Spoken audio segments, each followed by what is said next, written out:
Persona 5 Strikers is a direct sequel to a game that didn't need it, but at the same time, it's a spin-off, so I'm okay with this. If you didn't know, Persona is the most successful sub-series of the Shin Megami Tensei series. So much so that a lot of people consider Persona its own series at this point. I keep it in consideration with the rest of the Megami Tensei series, mainly so I can say that I enjoy the entirety of the Megami Tensei series.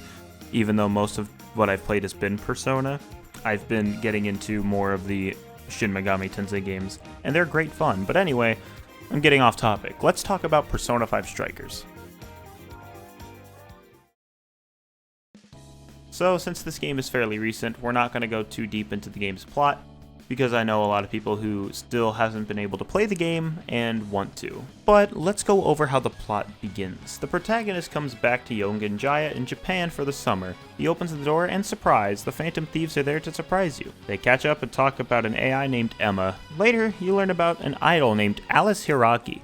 She finds a bit of interest in you when you go up to see her, and she gives you her Emma friend code. You, Morgana, and Ryuji enter the code and get sent to a whole new metaverse. After a bit of defending yourself, you get caught by the shadows and sent to Alice herself. And she activates a trapdoor below you. You seem to awaken in a sewer and need to escape. But first you find a big square.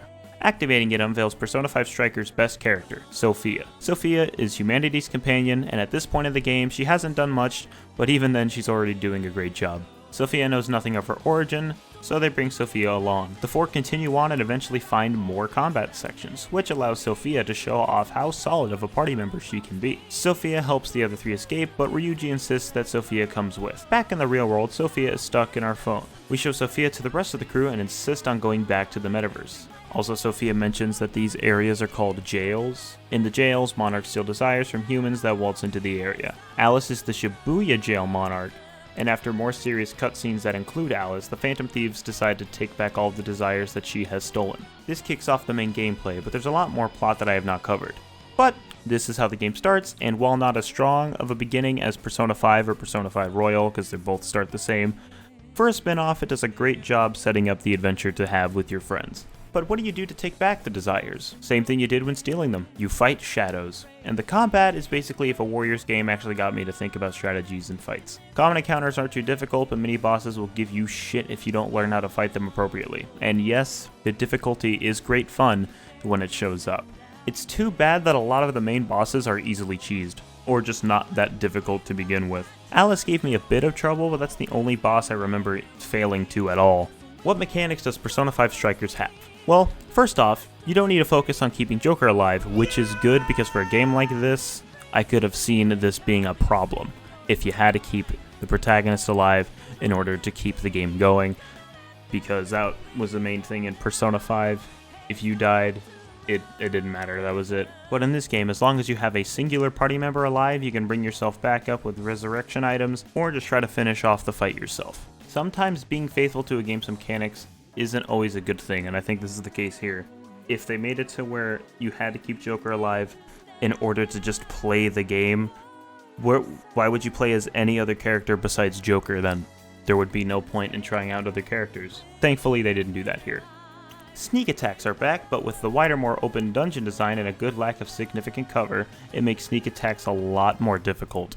You can use certain pieces in the environment as extra attacks or landing points, but using these to sneak is not the best. If there was a slight more bit of cover at the near beginning parts of the game, I feel like it would have been a near perfect balance of phantom sneaking and difficulty in taking advantage in fights. In Persona 5 and Persona 5 Royal, gaining advantage was way too easy, and in Strikers, it's a little too difficult at the start in my opinion. Not really in a way that I want the entire thing to be revamped, but in a way to where I feel slightly annoyed because the best way to go about things is to stand still. That is until you realize the gun is the best way of getting ranged attacks in for the advantage. This sneaking is mitigated in the later half of the game because there's a lot more spots where you can actually sneak, but at the start it feels too open.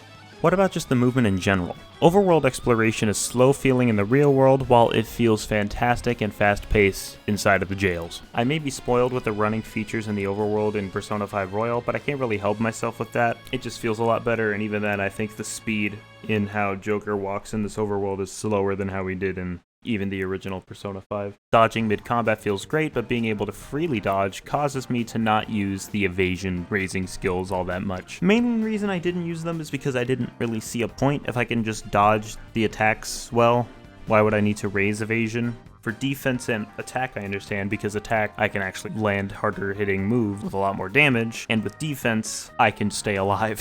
With that being said, how did all the party members play? They are well balanced and fun to use for completely different reasons, which is a fantastic way to do it. The only character I would say that isn't super great would be Morgana, because Morgana is really frail and more focuses on evasion, which you can do just fine with any other character, so I don't think you really need it. That and half of the other cast heals, so you don't really need Morgana for that either. Joker is well equipped in terms of a moveset. He has basic combos and additional perks that make him a great protagonist fighter that you are forced to use. His versatility is also shown through the Velvet Room's Persona fusion. I love the fusion mechanics in SMT and Persona, but here's one of my biggest problems with Persona 5 Strikers. Strikers changed it in a very unfortunate way because Strikers has a much smaller compendium, which in itself is okay, but in order to fuse certain personas, you will need to level up lower leveled personas and mix them with other personas that are also possibly lower leveled that need to be leveled up. Fusion is more based on level rather than the arcanas or personas themselves. And while I know how the fusion worked in Persona 5, they also kind of went on level. Not to the extent of this. Some may be a step ahead and thinking, well, if you don't like grinding up the levels, then just use Persona points. Alright, here's the deal. Theoretically, this shouldn't be a problem thanks to Persona points, which will level up personas with points you get from finding duplicate personas or getting rid of ones in your stock that you don't really care about. But here's the thing, you have to grind to get those persona points, and lower leveled personas take more experience, therefore more persona points, the further you level them up. So unless you had literally like 2 billion persona points, I do not see this helping too much. It's better than nothing, I will say that now.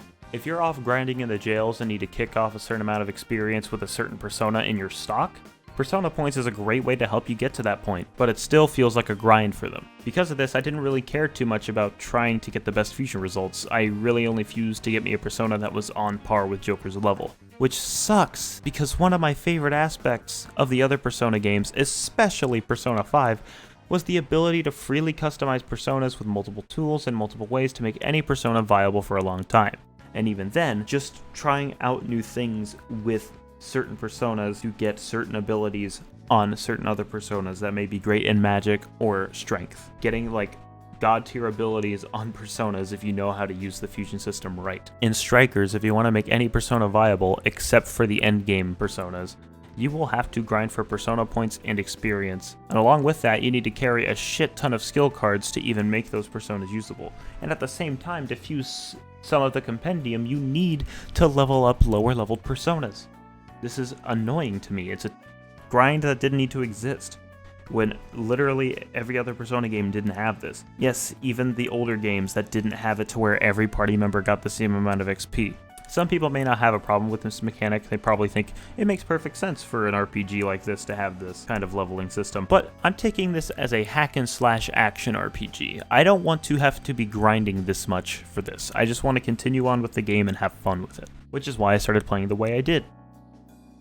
I just think the fusion in this game is asking a lot for persona grinding, and it doesn't make it fun to actually collect these personas. Along with that grind, I felt like the game was about 10 hours too long. The last 10 hours were like a fantastic part of the game, some of my favorite bits of the game, but I remember there being jails in the middle of the story that really didn't feel like they needed to be there. They kind of felt shoehorned in. I ended my game at about 47 hours. I honestly wish it went for a 35 to 40 hour run instead, but if you enjoyed the length, the game does also have side missions. They need to be done before the final parts of the story, but hey, they are there for the people that enjoy it and want to play the game for longer. Let's get on to presentation. This game replicates Persona 5 very well in terms of its style, keeping everything stylized with a red, black, and white color scheme, yes, even in combat, which makes everything feel stylish in gameplay. My only issue is some noticeable lack of correct audio mixing in comparison to the original game, and just how much faster some of the visuals move. These aren't overall issues. I think I've just played Persona 5 too much, so the slight differences are noticeable to me. It's also harder to explain these differences, So I don't know if you really kind of get what I mean. This is really kind of like the best way I could find to word it. But anyway, let's move on to the soundtrack. It's Persona, so as usual, the soundtrack slaps really fucking hard. Here are some samples.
That's some great shit right there. Overall plot and character writing is significantly worse than the original game if you're not counting Zenkichi and Sophia. Those two steal the show and are the reason you play through the plot. More Sophia than Zenkichi, but they are both great characters, and honestly, if you hate the writing, I'd say skip the story besides everything that includes Zenkichi and Sophia. I'm obviously kidding, I do think that the story has some merit, but again, those two absolutely carry this plot. My overall thoughts?